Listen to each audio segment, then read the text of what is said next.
Today we have a pursued Denali in the shop. It has some blistering going on. This keel guard needs to get removed, but before we do anything, we have to get it off the trailer.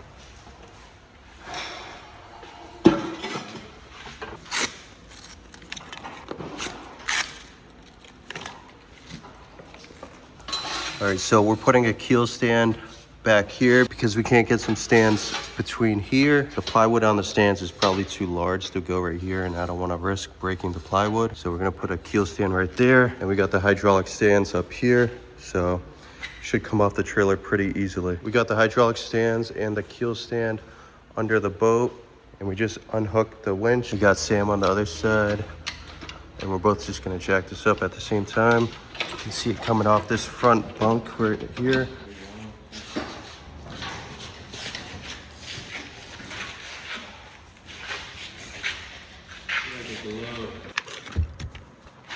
All right, so we got the trailer outside. Now we're gonna show you what we were talking about, how this boat has blisters. I'm under the boat right now, and these are the blisters. It's a little hard to pick up on camera, but they go all along the keel of the boat. That basically means he got water intrusion through his gel coat. We gotta grind down the gel coat and get out all the damaged fiberglass, because this is basically a water bubble between his fiberglass and his gel coat. Originally, this was just supposed to be a barrier coat and then anti-fouling coat, but we don't want to paint over water that's in the fiberglass. And also, this transducer right here needs to be taken out and then glassed up again. And the other thing is this keel guard right here needs to get taken out because it was cut in half at one point when it was probably hanging, and it just doesn't look good, and customer wants it off. All right, before we start sanding some gel coat, we're gonna get the water line taped. The customer didn't drop it off with a scum line, but we know relatively where the water line is. So we're gonna use a laser level to mark where the water line is and then tape it from there. I just set up the laser level on the water line. As you can see, it goes down here. This is what the front of it looks like. Now I'm gonna start taping it off. All right, I got this side taped off, looking pretty sharp. Now we just gotta replicate it on the other side. All right, I just finished up taping the port side. Got Sam over here doing the through holes. We gotta take off this transducer. Still have some more prep to do before it gets painted, and obviously we have to start on the blisters. We also gotta drop these trim tabs to prep them. Just held on by a couple of Phillips heads.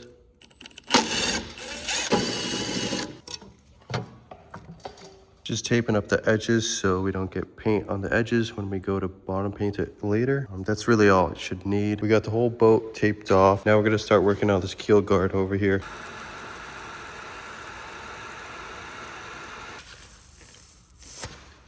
Finally. That thing was a struggle. Now we got all this adhesive to clean up. I'm gonna try and take off this adhesive right here. Let's see how it goes. The reason I'm not trying to scrape it off is because it's above the water line, and I don't want to risk damaging the gel coat using like a metal scraper or something like that. The heat gun will probably work too, but this is a lot quicker. Just finished up taking off the adhesive. Now I'm gonna work on taking the transducer out. I'm gonna put this up here so we don't get this dirty. So we gotta lift this up. We got Sam under there sanding right now. That's why it's a little loud. But we lift this engine hatch up, just like that. You can see the transducer is right down there. So we gotta get that out somehow and glass it back up.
There's pretty limited access, so I couldn't really swing a hammer in there. So I put this pry bar down there and I whacked the top of it to get some leverage. And we got it out. This is what the transducer looks like. That's just a hole I tried to drill on the bottom to try and pull it out from the bottom, but that didn't work. I don't think I would have got it out without cutting that piece on the top. And yeah, it's time to start grinding down the gel coat and fiberglass and get rid of those blisters.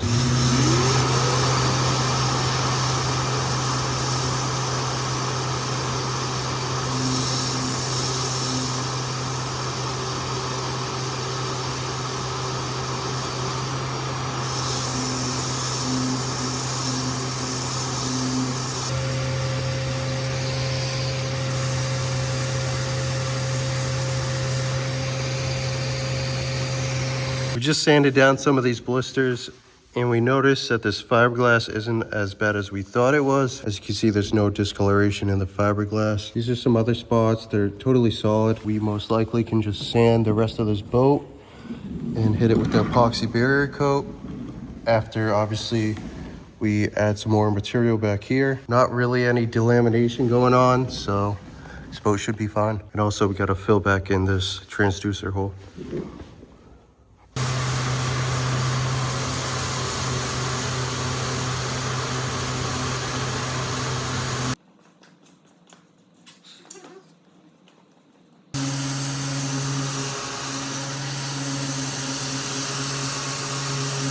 We just finished up sanding that fiberglass. Now it's ready for the barrier coat.